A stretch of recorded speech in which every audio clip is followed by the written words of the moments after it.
현재 중국에서 발표한 금 보유량은 약 한 2,300톤 정도가 되는 것으로 보여지는데, 사실 중국 당국의 그런 발표를 우리가 100%다 믿지는 않잖아요. 미국이 현재 보유하고 있는 금이 한 8,000톤 정도가 되고, 그렇다면 중국이 미국보다는 훨씬 적은 양의 금을 보유하고 있다라고 보는데, 한 관계자는 실제로 보고되지 않은 금의 양까지 합산을 한다면 중국 인민은행이 가지고 있는 금의 양이 미국보다도 더 많을 것이다. 8,000톤에서 10,000톤 가까이는 충분히 될 수 있다라고 하는 것이, 중국이 그동안 기존에 보유하고 있던 외환 보유액 중에 상당수를 금으로 이동했는 그러한 것으로 우리가 사실을 확인을 할 수가 있는 것 같고,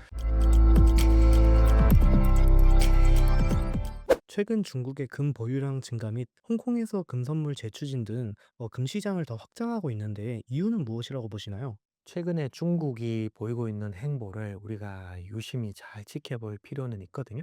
과거에는 금 시장에 대한 패권을 서구권에서 사실은 다 가지고 있었습니다. 미국의 이제 뉴욕 상품거래소, 런던의 LBMA 이런 회사들이 국제 금 가격을 좌지우지하는 그런 상황이었는데, 최근에 이제 중국의 이제 상하이 금거래소나 이제 홍콩의 새로운 이제 금거래소가 이제 개설이 되는 것을 보면 중국이 얼마나 금 시장의 진심인지를 알 수가 있는 부분입니다. 그래서 이제 서구권으로 넘어가 있던 금 시장을 아시아권으로 다시 그 패권을 가지고 오겠다라는 중국의 사실은 큰 의도가 담겨져 있는 부분인데, 이러한 것들이 결국에는 중국의 금 매입과도 사실 굉장히 상관관계가 있는 것 같고, 사실은 중국이 초강대국인 것은 사실입니다. 미국과 함께 세계 최강대국의 지위에 있는 것은 사실이나, 달러에 비해서 위안화가 가지고 있는 시장의 신뢰와 지배력은 극히 제한적이거든요.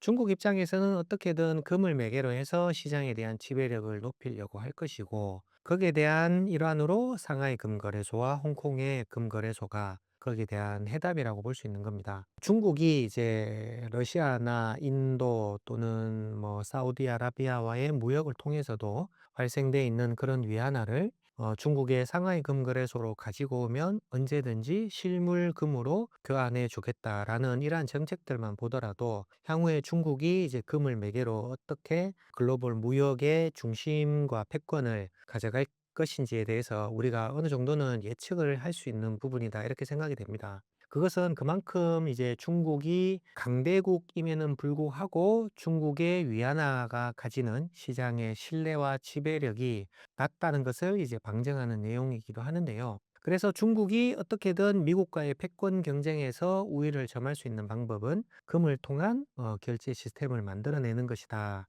라고 저는 어느 정도는 이제 예측을 하거든요. 이러한 것들이 미래에 실제로 시장에 어느 정도 적용이 되고, 얼마나 많은 나라들이 금을 베이스로 한 거래를 만들어낼지는 우리가 다 알 수는 없습니다. 하지만 중국이 현재 금 매입을 이렇게 하고 있는 것을 보면 중국의 의도를 어느 정도는 확인할 수가 있고, 이러한 것들이 이제 글로벌 패권 경쟁에서의 영향력을 미칠 수 있는 사안이다라고 본다면, 앞으로 금 가격이 많이 올라갈 수 있는 그런 부분은 우리가 예측할 수 있는 부분이거든요. 그래서 큰 흐름에서 이제 금이 장기적으로 이제 어떠한 역할을 할 것인지에 대해서 우리가 미래를 예측을 조금 할 수 있다면, 내가 이제 지금 이제 금 투자를 해야 될지 말아야 될지에 대한 강력한 신호는 될 수는 있다고 생각을 하거든요. 그래서 과거보다는 이제는 이제 금이 가지고 있는 지위가 훨씬 더 높아졌고, 최근에 이제 전 세계의 중앙은행의 이제 금 매입 담당자에게 설문을 한번 했었습니다. 91%가 향후 12개월 이내에 금 보유량을 늘릴 것이다라고 답변을 했고요. 단 1%만이 금 보유량을 늘리지 않을 것이다라고 이야기를 했습니다. 이러한 것들이 지금 현재는 미래에 우리가 이제 금 가격을 어느 정도 예측할 수 있는 시그널이라고 보는데요. 전 고점인 5,500불 선이었던 금 가격이 현재 4,000불까지 이렇게 떨어진 상황인데, 장기적인 추세선 속에서 금이 지금보다도 훨씬 더 중요한 국가의 전략 자산으로의 이제 자리매김을 한다면 전 고점을 뚫는 것은 사실은 시간 문제다라는 생각이 좀 들거든요. 왜냐하면 달러는 미국의 재무부나 미국의 트럼프 대통령으로 인해서 언제든지 제재의 대상이 될 수가 있고, 미국 재무부는 언제든지 원하는 만큼의 달러를 발행을 할 수 있는 권한을 가지고 있는 기관입니다. 그에 반하면 금은 매장량과 생산량이 한정이 되어 있고 전 세계적으로 유한한 자원이기 때문에, 그리고 어떠한 제재로부터 자유로운 자산이다라는 게 금이 가지고 있는 가장 강력한 메리트인 것 같거든요. 그러면 이러한 이제 거시적인 전망에서의 금의 효용성을 우리가 이해를 한다면 금 투자에 대한 가치가 앞으로 어느 정도의 수익률을 내고, 거시적으로라는 단어를 빼고 금이 앞으로 어느 정도의 수익률을 내고 얼마나 더 중요한 자산이 될 수 있는지 우리가 확인할 수 있는 좋은 신호라고 생각합니다. 중국을 비롯한 일부 국가들에서는 CBDC를 도입하는 움직임을 보여주고 있는데 이것이 금값 상승을 유발할 수 있다는 것에 대해서는 어떻게 보시나요? 네, 우리나라도 한국은행에서 이제 CBDC를 상용화하기 위해서 많은 시범 테스트도 하고 했었는데, 현재는 CBDC에 관련된 모든 정책들이 중단이 된 것으로 알거든요. 한동안 이제 센트럴 뱅크 디지털 커런시, 그래서 이제 국가에서 만들어내는 이제 디지털 화폐 이런 개념이었는데, 이러한 것들이 발생이 된다고 하더라도 금이 가지고 있는 그 가치와는 아마 상반된 길로 가지 않을까라고 저는 생각을 하거든요. 왜냐하면 CBDC 같은 경우에는 이제 중앙은행에서 통제를 하고 있는 이제 통화 시스템인 반면에, 금은 어떠한 제재로부터도 안전한, 전 세계 모든 사람들이 금의 가치를 인정하고 있는 부분이기 때문에 CBDC의 활성화와 금 가격의 가치는 전혀 다른 방향으로 나아갈 것이다라고 생각을 하고, 사실은 뭐 비트코인이 최초에 나왔을 때만 하더라도 금의 가치를 대변할 것이고 비트코인이 디지털 금이다라는 뭐 그런 이야기도 있었지만, 금이 가지고 있는 가장 큰 또 가치와 CBDC와 다른 점은 이제 익명성이거든요. 어떠한 기관이, 어떠한 개인이 얼마만큼의 금을 가지고 있는지는 사실은 확인할 수 없는 부분인 반면에, CBDC는 전적으로 국가의 통제, 국가의 어떤 전략적인 시스템 속에서 움직이는 자산이라서 금과는 가격을 전혀 다른 방향으로 움직일 수 있는 부분이다, 이렇게 생각을 합니다. 그렇다면 향후 금 가격의 중심이 이제 서방에서 아시아로 이동될 가능성이 얼마나 된다고 보시나요?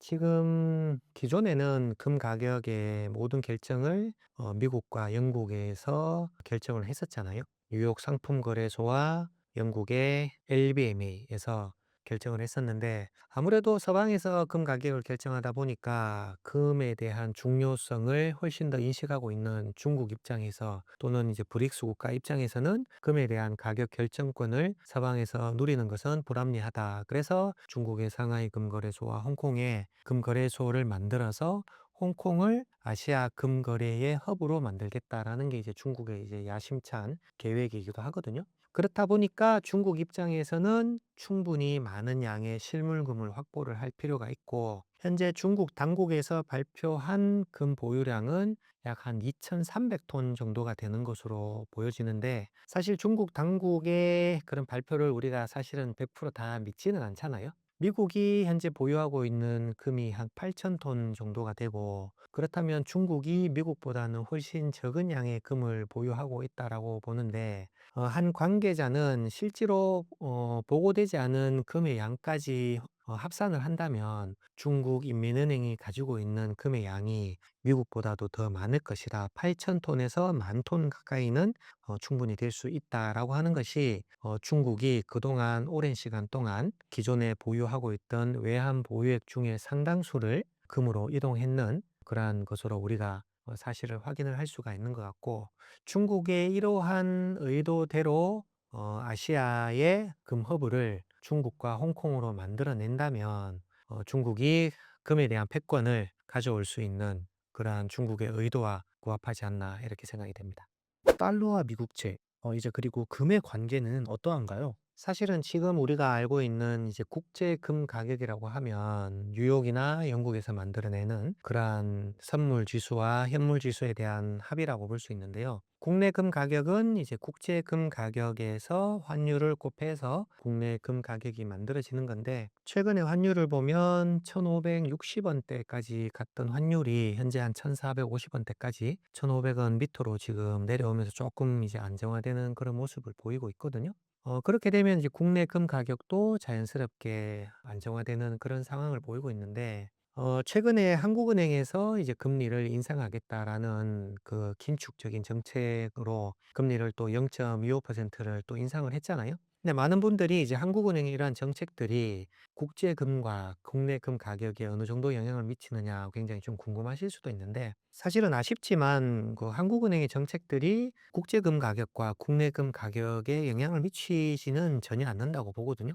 한국은행의 정책이 국제 금 가격과 국내 금 가격에 영향을 전혀 미치지는 않는다, 이렇게 생각을 합니다. 이런 부분들은 국제 금 가격에 있어서 우리나라가 어느 정도의 시장 지배력이 있느냐와의 관계와도 좀 밀접하다고 볼 수 있는데, 아쉽지만 우리나라는 국제 금 가격에 영향을 미칠 수 있는 그런 환경은 아닌 것 같고, 금 가격은 철저하게 이제 미국 페드의 금리 정책의 방향에 따라서 실시간으로 움직이다 보니까, 만약에 이제 환율이 지금 이제 1,450원대 돼 있는 환율이 조금 더 1,300원대로 이렇게 내려간다면 국내 금 가격이 조금 더 내려갈 수는 있거든요. 그러면 국제 금 가격과 국내 금 가격의 괴리가 발생되게 되면 국내 금 가격이 국제 금 가격보다 저렴하기 때문에 우리나라에 있는 금이 이제 외국으로 이제 수출이 되는 그런 형국이 되는 거고, 만약에 해외에 있는 금이 더 싸다 그러면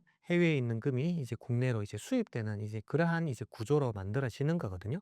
최근에 우리가 이제 금 이야기를 하면 인도의 정책을 또 이야기를 하지 않을 수가 없는데, 아시아 국가 중에서 이제 중국과 인도는 아마 또 전통적으로도 국민들도 그렇고 금을 사랑하는 이제 나라입니다. 그런데 최근에 이제 인도의 모디 총리가 국민들에게 대국민 호소를 해서 제발 금을 좀 자제를 해달라, 금 구매를 자제를 해달라, 이런 식으로 얘기를 했는데, 그 이유는 달러의 유동성 확보를 위해서 금 수입을 자제해 달라는 이런 내용입니다.